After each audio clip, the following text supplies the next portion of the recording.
On a eu Londres depuis 2012 comme événement de référence sur le sport paralympique. Et bien maintenant, on va systématiquement faire référence à Paris 2024 sur tous les sujets de l'inclusion. Je m'appelle Ludivine Munoz, triple médaillée d'or aux Jeux paralympiques d'Atlanta, Sydney et Athènes. Et c'est comme ça que je me suis retrouvée responsable de l'intégration paralympique à Paris 2024. Et également, j'ai été consultante chez France Télévisions depuis Rio 2016 jusqu'à Paris 2024.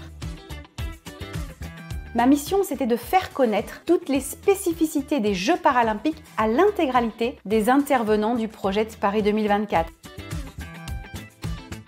Héritage parce qu'aujourd'hui, au-delà bien sûr de la compétition qu'on a vécue, on a vibré avec les athlètes, on laisse une image incroyable pour la France sur le sujet des sports paralympiques.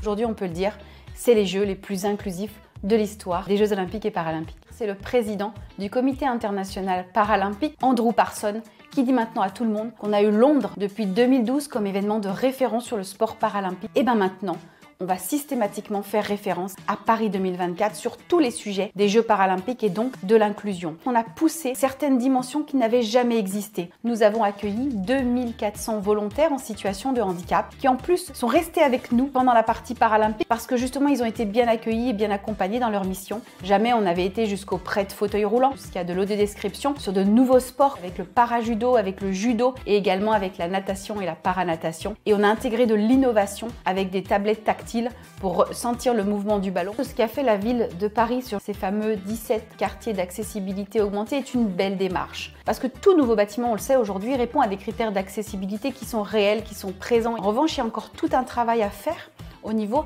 des bâtiments historiques, des commerces historiques. C'est peut-être plutôt la montée en puissance qu'on a eue sur les 2 premiers jours. Quand on est arrivé au Stade de France, qui était la première ouverture, j'aurais peut-être aimé que tout de suite nos volontaires soient tous prêts et à 4000% sur tous les dispositifs innovants. Et puis forcément, on aurait envie de faire encore plus connaître cette formation qu'on a mis à disposition de tout le public. C'est une formation qui est libre de droit et qui dit comment bien accueillir une personne en situation de handicap. Moi, mes 2 plus gros souvenirs, ce sont les athlètes du cécifoot qui ont ramené cette médaille. Ils ont détrôné pour la première fois de l'histoire des Jeux paralympiques l'équipe du Brésil et c'est pas rien. Et puis également Aurélie Aubert qui a vraiment expliqué à la France entière qu'on peut être une joueuse de boccia de très grande qualité et également une demoiselle extraordinaire qui dans son quotidien est accompagnée dans un centre pour jeunes.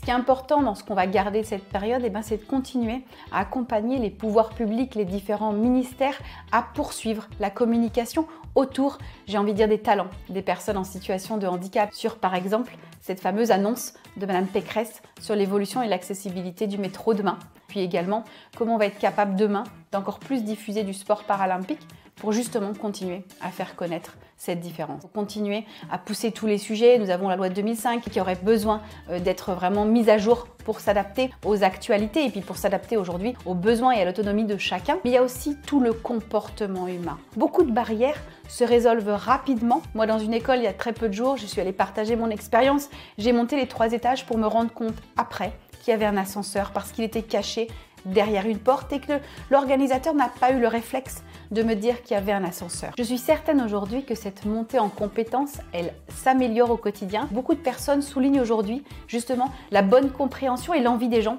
d'accueillir, de bien faire et de venir en aide. On est déjà là, on a le terreau, maintenant il faut qu'on accompagne justement cette montée en puissance et qu'on aille aussi sur des générations qui n'ont pas forcément allumé leur télévision pendant les Jeux paralympiques. On peut tous jouer un rôle clé au quotidien. Ça paraît bête, mais si vous n'êtes pas en situation de handicap, laissez ces places réservées aux personnes. Continuez à promouvoir l'accessibilité dans tout ce que vous faites. Pensez aux gens qui ont un besoin spécifique. Et puis dans tous vos métiers, n'hésitez pas à continuer à parler du handicap pour que justement on inclue encore plus de personnes. Parce que notre seul objectif, c'est d'être comme tout le monde et d'avoir une place comme chacun dans cette société.